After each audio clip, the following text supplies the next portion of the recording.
Lecture number 12 में types of crystal को clear करने वाले हैं जी। सॉलिड स्टेट चैप्टर फर्स्ट का चल रहा है लेक्चर नंबर 12। इसमें हमने टाइप्स ऑफ क्रिस्टल में एक पार्ट हमने पढ़ाया था पिछले वीडियो में, अवयवी कणों के मध्य बंधन के आधार पर क्रिस्टलों के जो प्रकार थे अवयवी कणों के मध्य बंधन के आधार पर बात करें। 4 प्रकार के बताए थे। जिन्होंने पिछले वीडियो को नहीं देखा है वो पहले उसको देख लें फिर आगे आए। चलिए, जिसमें हम पहला आपको मिलता था आणविक क्रिस्टल, मॉलिक्यूलर क्रिस्टल। ये पुनः 3 टाइप का था, ध्रुवीय आणविक क्रिस्टल, अध्रुवीय आणविक क्रिस्टल और हाइड्रोजन बंधित आणविक क्रिस्टल। ये 3 टाइप्स के थे। यहां पर हम बात करने वाले हैं आणविक क्रिस्टल की, और आणविक क्रिस्टल के अंतर्गत ये है, इनके एग्जांपल्स आपके आणविक क्रिस्टल के एग्जांपल माने जाएंगे। इनके एग्जांपल्स सभी के इनके एग्जांपल्स आणविक क्रिस्टल के एग्जांपल्स माने जाएंगे, कहलाएंगे। चलिए, तो हम आणविक क्रिस्टल की बात करें, जैसे ठोस CO2।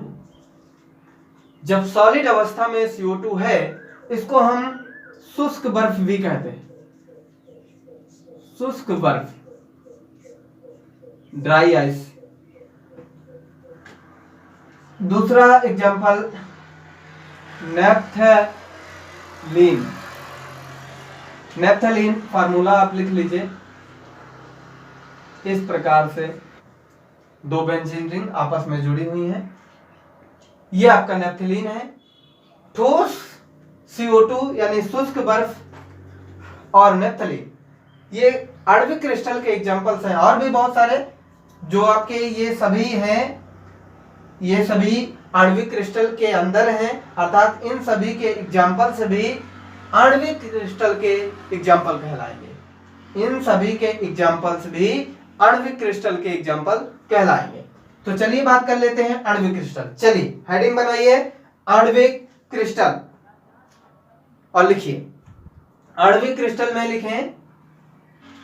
लिखें इसके अवयवी कण अणु होते हैं। इसके अवयवी कण अणु होते हैं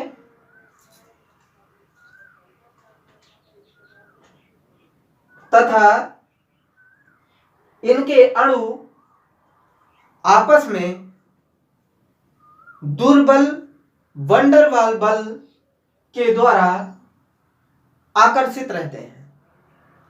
दुर्बल वंडरवाल बल के द्वारा आकर्षित रहते हैं। फॉर एग्जांपल्स में ठोस CO2, शुष्क बर्फ, नैप्थलीन। आगे लिखें आणविक क्रिस्टल 3 प्रकार के होते हैं। आणविक क्रिस्टल 3 प्रकार के होते हैं। नंबर 1 ध्रुवीय आणविक क्रिस्टल, सेकेंड अध्रुवीय आणविक crystal, non polar molecular crystal and third hydrogen बंधित आणविक crystal, hydrogen bonded molecular crystal जी। तो इनके एग्जांपल्स की बात कर लेते हैं, फिर इनकी डिफिनेशन भी बता देते हैं आपको। देखिए ध्रुवीय, ध्रुवीय का मतलब है जब मॉलिक्यूल ध्रुवीय होंगे, जैसे HCl और दूसरा HCl, ये 2 आपस में जो मॉलिक्यूल है ये भी ध्रुवीय है और ये भी ध्रुवीय है। कैसे पता चला? आपको बताया गया था 11th में कि आंशिक रूप से यहाँ पर पॉजिटिव चार्ज आएगा और आंशिक रूप से इसमें डेल बनाना है बेटा, आंशिक रूप से निगेटिव चार्ज आएगा। क्लोरीन परमाणु अत्यधिक विद्युत ऋणी एलिमेंट होता है। इसकी इलेक्ट्रोनिगेटिविटी या विद्युत ऋणात्मकता अधिक होती है, जो कि हाइड्रोजन के इलेक्ट्रॉन को खींचती है, आकर्षित करती है। तो साजे का इलेक्ट्रॉन इसकी तरफ खिंच जाता है, एक तरफा इलेक्ट्रॉन हो जाता है।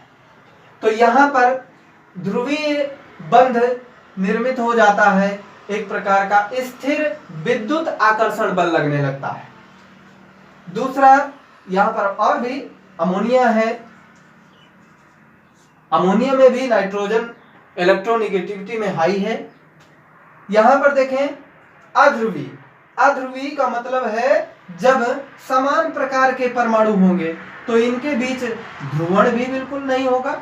देखिए हाइड्रोजन से एक एक इलेक्ट्रॉन लेकर के साझा कर लेंगे, ना इसके पास अधिक इलेक्ट्रोनिगेटिविटी है ना ही ये, क्योंकि दोनों सेम परमाणु हैं, तो इनके मध्य बंधन भी बिल्कुल एकदम एग्जैक्ट रहेगा, किसी प्रकार का अट्रैक्शन एक्स्ट्रा में नहीं लगने वाला, और ये आपके अध्रुवीय रहेंगे। हाइड्रोजन बंधित आणविक क्रिस्टल, तो यहां पर आप देखेंगे कि जल जो होता है ये H2O, दूसरा H2O दिखते हैं। यहां पर देखिए ये ऑक्सीजन और ये हाइड्रोजन के मध्य डॉटेड लाइन से हाइड्रोजन बंध को दिखाते हैं। ये आपका हाइड्रोजन बंध निर्मित करता है। फोन H वाले यौगिक, याद दिला दे बेटा, फोन H, ये आपकी ट्रिक थी ना। फोन H वाले यौगिक हाइड्रोजन बंध बनाते हैं। फ्लोरीन, ऑक्सीजन, नाइट्रोजन, ये हाइड्रोजन से मिलकर के एक हाइड्रोजन बंध का निर्माण करते हैं, जिसको हम डॉटेड लाइन से कटी रेखाओं से प्रदर्शित करते हैं। तो ये आपका था फोन H, सिर्फ इन्हीं के बीच हाइड्रोजन के मध्य हाइड्रोजन बंधित हो सकता है। तो ये आपके एग्जांपल थे। अमोनिया भी इसका एग्जांपल है बेटा। ये मत सोचिए कि अमोनिया तो सर ने यहां बताया था, ध्रुवीय में बता दिया था, नहीं, यहां पर आप देखिए ना, हाइड्रोजन बंध मिलेगा नाइट्रोजन, ऑक्सीजन और फ्लोरीन और हाइड्रोजन से। ये तीन हाइड्रोजन से यदि जुड़ जाते हैं, तीन में से कोई सा भी, तो हाइड्रोजन बंध निर्मित होता है। तो यहां पर देखिए नाइट्रोजन है और हाइड्रोजन, तो दूसरे प्रकार के जो मॉलिक्यूल होंगे, मैंने आपको हाइड्रोजन बॉन्डिंग काफी अच्छे से पढ़ाई है। चलिए इनकी डिफिनीशन के बारे में लिखें और एग्जांपल्स लिखते चलें। पहला आणविक क्रिस्टल में हमने डिफिनीशन और एग्जांपल्स लिखा दिया, अब इसको भी लिखते चलो। ध्रुवीय आणविक क्रिस्टल, हाँ लिखें बेटा, ध्रुवीय आणविक क्रिस्टल। इसमें लिखिए दो भिन्न विद्युत ऋणात्मक तत्व आपस में सहसंयोजक बंध के द्वारा जुड़ते हैं। जब दो भिन्न विद्युत ऋणात्मक तत्व आपस में सहसंयोजी बंध से जुड़े होते हैं तो अणु ध्रुवीय हो जाता है, तो अणु ध्रुवीय हो जाता है, जिससे द्विध्रुव उत्पन्न होते हैं, जिससे द्विध्रुव उत्पन्न होते हैं। इस प्रकार के अणुओं से बना ठोस ध्रुवीय आणविक क्रिस्टल कहलाता है। हाँ नीचे लिखें, इनके अणुओं के मध्य स्थिर विद्युत आकर्षण बल लगता है, स्थिर विद्युत आकर्षण बल लगता है। For example HCl hydrogen chloride या हाइड्रोक्लोरिक अम्ल, अमोनिया NH3। नेक्स्ट की बात करेंगे अध्रुवीय आणविक क्रिस्टल। लिखें, समान तत्वों वाले अणुओं में ध्रुवता नहीं होती है। समान तत्वों वाले अणुओं में ध्रुवता नहीं होती है। इस प्रकार के अणुओं के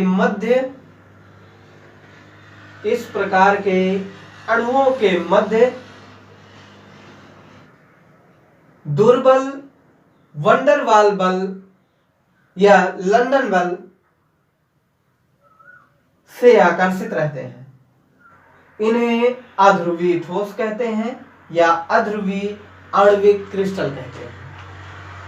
फॉर एग्जाम्पल H2, ये सभी बेटा ठोस अवस्था में है, लिख देंगे ठोस H2, ठोस N2 आदि। थर्ड नंबर की बात करने वाले हैं हाइड्रोजन बंधित आणविक क्रिस्टल, जो हाइड्रोजन बॉन्डेड होंगे। लिखिए ऐसे क्रिस्टल जिनके अणुओं के मध्य हाइड्रोजन बंध उपस्थित रहता है, हाइड्रोजन बंधित आणविक क्रिस्टल कहलाते हैं।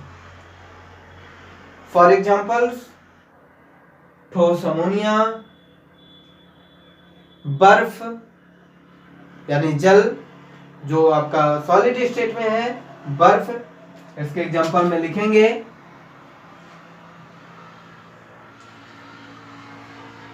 ठोस अमोनिया,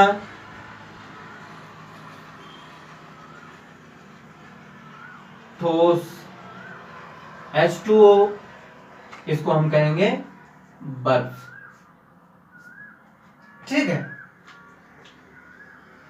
ये सभी पॉइंट्स हो गए। अब हम बात करेंगे आणविक क्रिस्टल के गुणों की।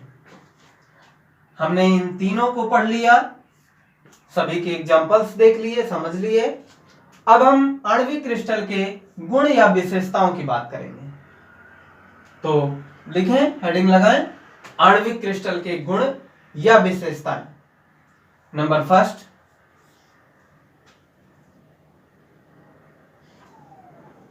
इनके गलनांक व क्वथनांक BP व MP, melting point and boiling point, निम्न होते हैं।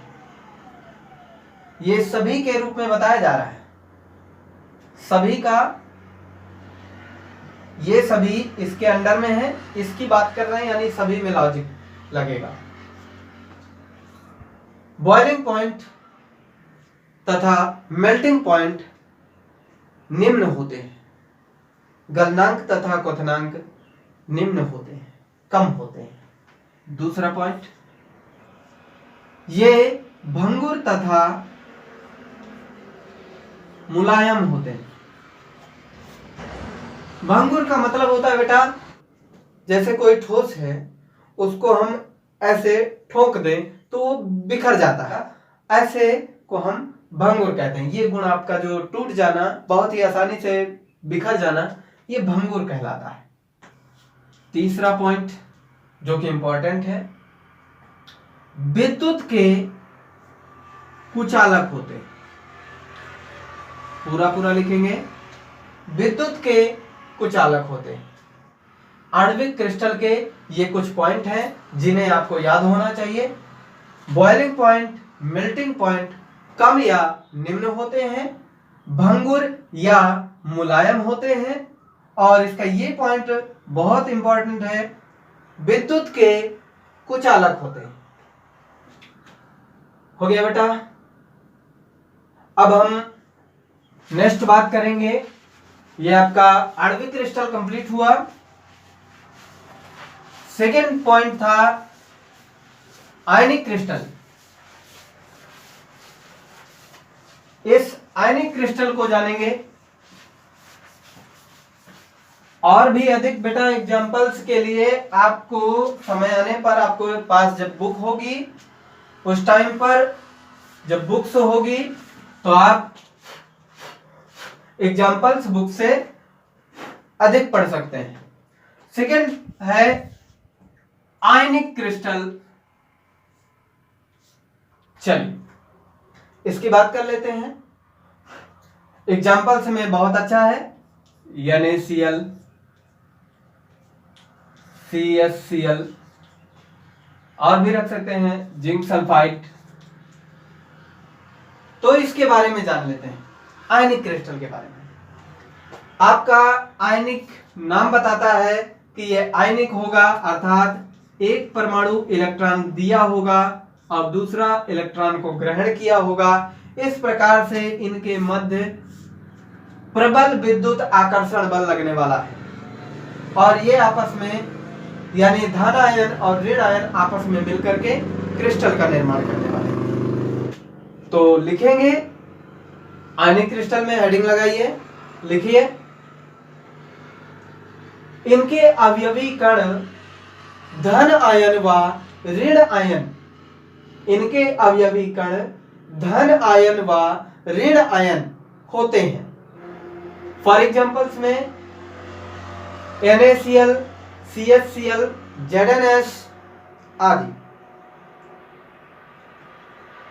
नीचे लिखें ये स्थिर विद्युत आकर्षण बल के द्वारा आकर्षित रहते हैं। इनके अणु स्थिर विद्युत आकर्षण बल के द्वारा आकर्षित रहते हैं। और भी एग्जांपल्स हैं CHCl, NaCl, KBr, कुछ भी KBr। एग्जांपल्स के बारे में आप जो है बुक से भी आगे देख सकते हैं, पर 2-3 एग्जांपल्स आपके लिए पर्याप्त है। अगर और जरूरत पड़ती है तो आपको बुक से देख लीजिएगा। विशेषताएं में लिखिए इनके गलनांक व क्वथनांक उच्च होते हैं। गलनांक क्वथनांक उच्च होते हैं, हाई होते हैं। दूसरा, ये गलित अवस्था में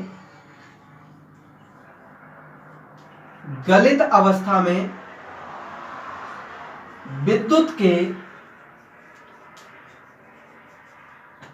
सुचालक होते हैं। गलित अवस्था में विद्युत के सुचालक होते हैं। नेक्स्ट है ये दृढ़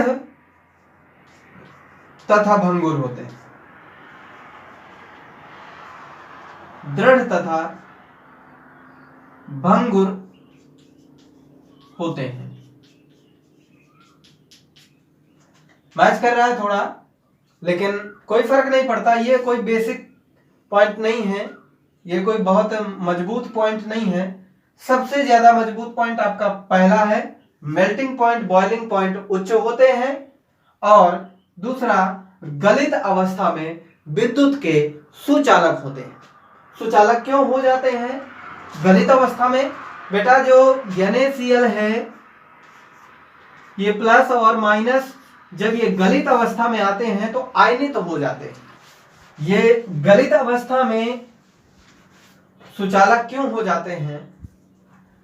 जो सोडियम आयन है और क्लोराइड आयन है, ये आपस में इस प्रकार से होते हैं, लेकिन जब गलित अवस्था में आते हैं तो ये आयनों के रूप में विघटित हो जाते हैं। तो इन आयनों की उपस्थिति के कारण विद्युत का संचलन होने लगता है और ये विद्युत के सुचालक बन जाते हैं। ये था आपका आयनिक क्रिस्टल। थर्ड की बात करेंगे, सहसंयोजक क्रिस्टल।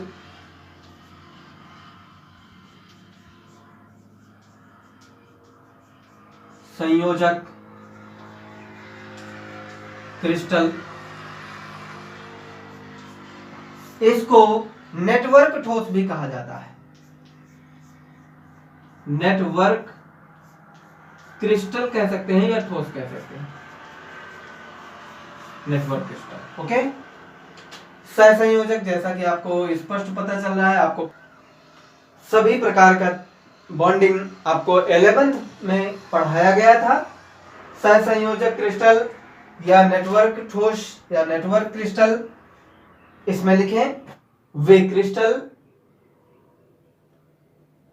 जिनके संघटक कण संघटक कण का मतलब होता है बेटा परमाणु, अणु, आयन, कोई भी। वे क्रिस्टल जिनमें संघटक कण सहसंयोजक बंधों के द्वारा जुड़े होते हैं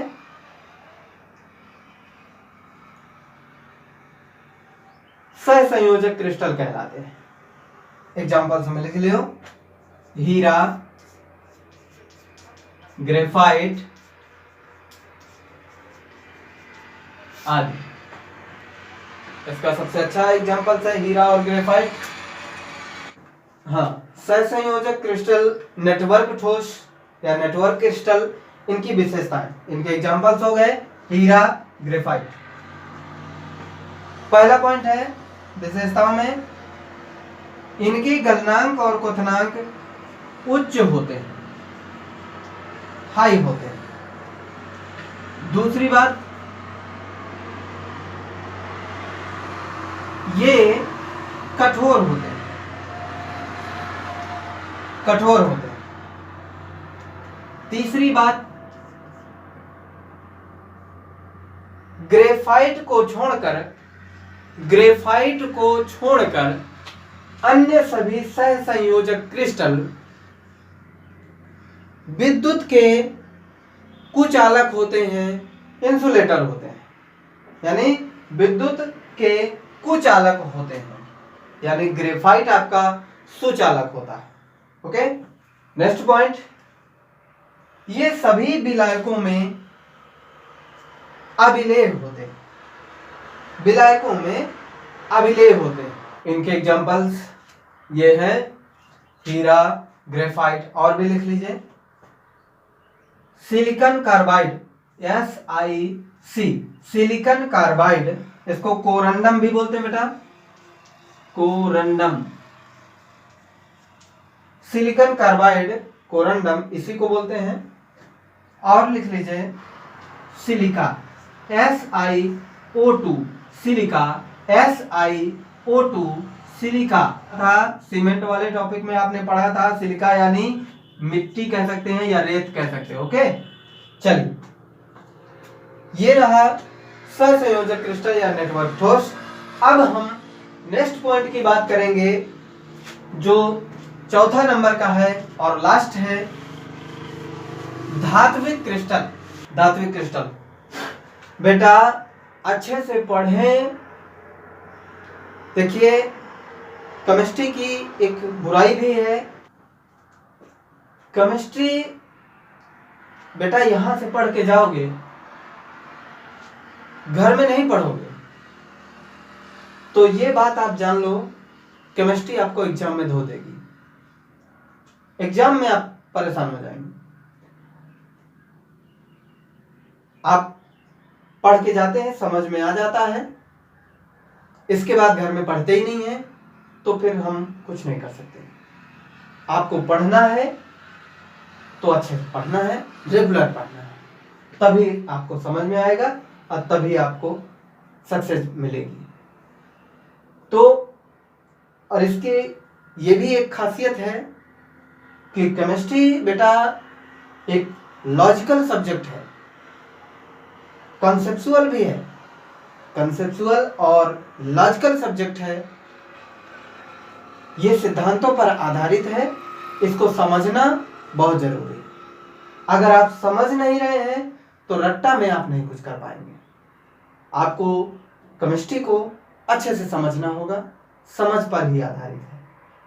और इसकी सबसे बड़ी बात यह है कि केमिस्ट्री के टीचर तो बेटा आपको ट्यूशन में बहुत सारे मिल जाएंगे, पढ़ाने को तो बहुत सारे मिलेंगे, लेकिन आप 100 स्कूलों में जाओगे तो मुश्किल से 15 या 20 केमिस्ट्री के टीचर ऐसे होंगे जो ठीक ठाक अच्छे होंगे। और अगर कोचिंग में घूमोगे आप, 10-15 कोचिंग में आप घूमोगे तो उसमें से 4 या 5 ही अच्छे मिल सकते हैं। केमिस्ट्री को समझाना सबके बस की बात नहीं है। केमिस्ट्री को समझना, स्टूडेंट को तभी केमिस्ट्री समझ में आती है जब उसको समझाने वाला अच्छा होता है, और केमिस्ट्री को समझा पाना सबके बस की बात नहीं है। तो बेहतर है आप अच्छे से समझें, अगर आपको मिला है अच्छा तो आप समझें, नहीं तो आप दूसरा ट्राई करें। लेकिन बेटा अगर इसी तरह भटकते रह जाओगे, घूमते रह जाओगे तो कोई बात नहीं, घूमिए, कोई दिक्कत नहीं, लेकिन मन लगा करके पढ़िए, आपको सफलता हम दिलाएंगे, ये हमारा पूरा प्रयास रहेगा। 90 एबव आपको मिलना है। जो भी अच्छे से पढ़ाई कर रहा है उसका 90 प्लस एकदम क्लियर है, और 95, 98 ये आपके ऊपर है। मैं पढ़ाऊंगा, मेरा पढ़ाया हुआ एग्जाम में सभी कुछ रहेगा। आप कितना पढ़ पाते हैं ये आपका मैटर है। आप अगर नहीं पढ़ेंगे तो ये मैं नहीं कह सकता। चलिए धात्विक क्रिस्टल, मेटालिक क्रिस्टल की बात करते हैं।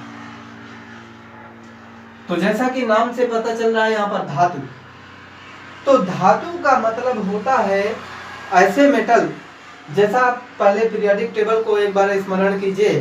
पीरियोडिक टेबल में आपको एस ब्लॉक और ये आपका यहाँ एस ब्लॉक था, ये डी ब्लॉक था बीच में, और इधर पी ब्लॉक था। तो पी ब्लॉक में यहां से कुछ इस तरह से यहां के सभी धातुएं थी, डी ब्लॉक के सभी तत्व धातु थे, यहां के भी पी ब्लॉक के तत्व धातु थे, ये अधातु थे, और यहां पर कुछ थे वो उपधातु कहलाते थे। आपको 11th में पढ़ाया गया है, उसको देख लीजिएगा। जिसको कंफ्यूजन हो, किसी प्रकार की दिक्कत हो तो हमको कमेंट करें और बताएं क्या दिक्कत है, हम उसको दिखाएंगे, समझाएंगे। वो हम पुनः उसके लिए आपको समझाने का प्रयास करेंगे, उसके लिए अलग से एक वीडियो लाएंगे। चलिए, और जो एफ ब्लॉक एलिमेंट हैं दो सीरीज में, एक्टिनाइड और लेंथेनाइड सीरीज में, वो दोनों सीरीज डी ब्लॉक के बाद जो एफ ब्लॉक नीचे रखा हुआ है और सरणी से अलग है, वो दोनों सीरीज मेटल से, धातुएं हैं। तो हम धात्विक क्रिस्टल की बात करेंगे। धात्विक क्रिस्टल में लिखें, इस प्रकार के क्रिस्टल में धातुओं में उनके इलेक्ट्रॉन समुद्र में